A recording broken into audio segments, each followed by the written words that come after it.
O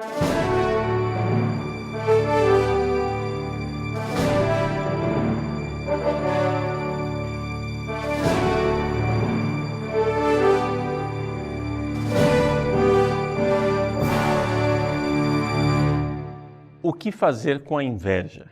Esse é o tema da Resposta Católica de hoje. Um dos nossos alunos nos escreve dizendo que tem uma dificuldade muito grande com relação à inveja. Ele diz assim: desde pequeno fui educado na fé católica e digo que sou católico com muito orgulho, mas desde o início da minha juventude sinto que a minha fé vem diminuindo e já cheguei ao ponto de questionar e de duvidar de Deus. Vejo-me como o personagem da parábola do filho pródigo, aquele que sempre esteve com o pai, mas que, quando vê chegar o outro filho, para o qual o pai correu de braços abertos, nesse momento se pergunta: e eu? Hoje sou coroinha e tenho prazer de aprender mais sobre Deus e a Igreja, mas sempre me coloco abaixo dos outros. Vejo que Deus favoreceu os outros com dons maravilhosos e que a mim deixou de lado. Sinto inveja dos meus amigos homens, pois sempre conseguem aquilo que um adolescente mais quer, mulheres. E cada vez mais vou me afastando de Deus. O que fazer? Bom, em primeiro lugar, eu agradeço a sua pergunta, porque me dá a ocasião de falar de um dos mandamentos, talvez dos mais esquecidos, o 10º mandamento. Não cobiçarás as coisas alheias. Parece um pecadinho de nada, mas na verdade é um mandamento que nos adverte para um pecado capital, o pecado da inveja. Se você quiser aprofundar a esse respeito, leia no Catecismo da Igreja Católica, nos números 2534 até 2540, a respeito da inveja, sua descrição e como é que nós podemos combatê-la. Só gostaria de colocar alguns pontos importantes. Em primeiro lugar, qual é a natureza da inveja? A inveja é um tipo de tristeza. São Gregório Magno nos coloca isso com toda clareza no seu livro Moralia. A inveja é a tristeza de ver o outro feliz, de ver o outro agraciado. Então, o que nós temos que fazer aqui é combater a tristeza, combater o pecado da tristeza. E onde existe tristeza, existe um Deus que morreu. Isso é importante. É importante você entender isso. Quando Deus nos criou, Ele nos deu de presente a tristeza. Para quê? Para que quando nós pecássemos e perdêssemos Deus, ficássemos tristes e voltássemos para Ele. A tristeza, portanto, é um dom. Mas nós somos idólatras e colocamos coisas no lugar de Deus, pessoas no lugar de Deus. E aí, quando esses falsos deuses caem por terra, nós ficamos entristecidos, deprimidos, tristes. É o caso da inveja. Você coloca a sua felicidade em ter as mulheres que você deseja.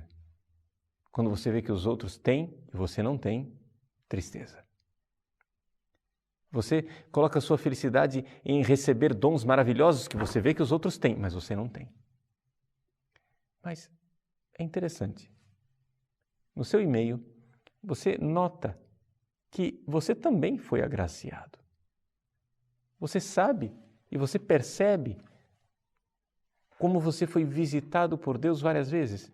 Primeiro, nascendo católico. Segundo, você menciona, uma parte do e-mail que eu não li, que você recebeu uma cura prodigiosa e milagrosa de Deus. Puxa vida, Deus não deixou você tão de lado assim. É que Deus não pode dar todos os dons a todos. Então, em primeiro lugar, compreenda que você precisa de humildade. Humildade daquela idolatria básica que todos nós sofremos. Qual é a idolatria básica? Que diz assim: seja feita a minha vontade assim na terra como no céu. Essa é a tragédia. Você quer que Deus siga os seus caprichos e as suas veleidades. É como se eu dissesse assim para Deus: ah, Deus, eu não aceito ser careca, eu quero ser cabeludo. E eu fico triste quando vejo uma pessoa cabeluda, né? Mas não, eu tenho que aprender a agradecer a Deus quando vejo a cabeleira bonita de alguém e digo, puxa vida, Deus te abençoe, meu irmão. Saber dar graças a Deus. Graças a Deus pelos dons que eu tenho e os outros não têm. Mas também graças a Deus pelos dons que os outros têm e eu não tenho. Deus não nos fez todos iguais.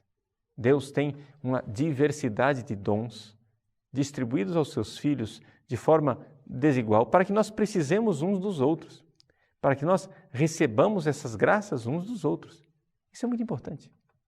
Então, para que você vença essa realidade da inveja, a cura principal passa por um meio espiritual que é a oração de ação de graças. Esse é o grande remédio para a inveja. O que quer dizer isso? A palavra ação de graças, em grego eucaristia, é aquilo que de mais próprio existe na oração cristã.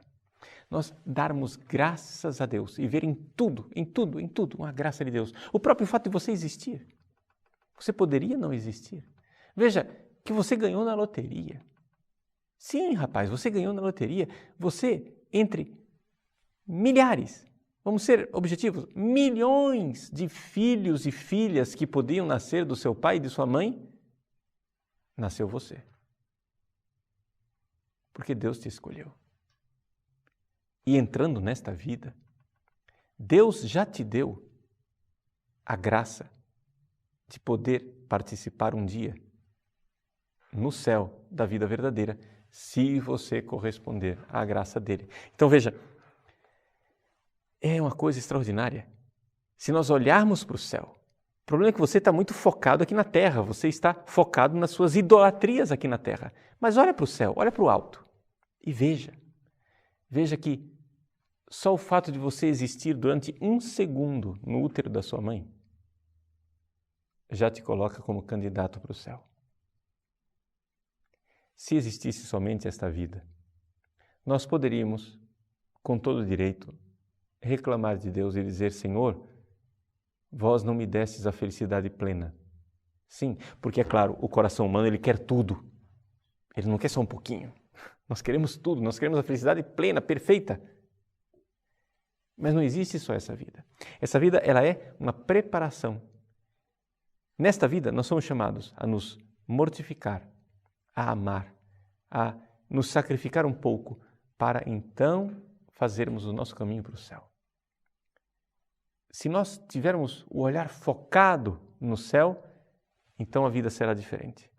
Porque passaremos essa vida em meio a cruzes e sofrimentos, mas reconhecendo também as graças, as bênçãos, as visitas de Deus e o quanto Deus bondoso faz com que pobres criaturas que nós somos possam um dia participar de uma felicidade plena e perfeita no céu. Então, meu filho, eu sei que é difícil manter a fé. Eu sei que depois que começou a sua juventude, você começou a duvidar da existência de Deus, porque colocaram na sua cabeça que Deus, se Ele existe, Ele tem a obrigação de nos tratar todos iguaizinhos. Porque o Deus que colocaram na sua cabeça é um Deus que a justiça se identifica com a igualdade. Mas isso não é verdade. Justiça e igualdade não são coisas que se identificam.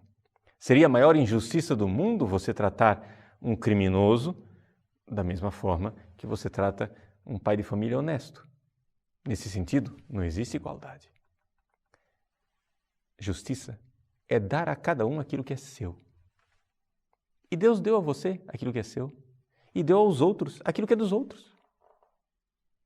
Então, você tem aquilo que é justo. Como Jesus conta na parábola, meu amigo, eu te dei o que é justo, você está reclamando porque eu sou generoso com o outro? Então, essa generosidade de Deus com outros, esse fato de que Deus agraciou outras pessoas, deve nos lembrar de uma coisa.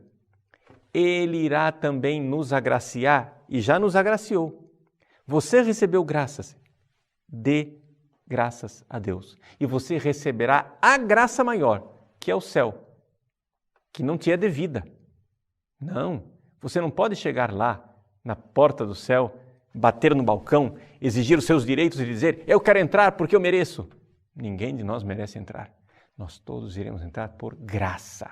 Então comece já aqui a dar graças, porque você não merece é nada. Nem eu, nem você. Nós não merecemos. Somos agraciados. Concretamente, para nos livrarmos da tristeza que é a inveja, só existe um caminho.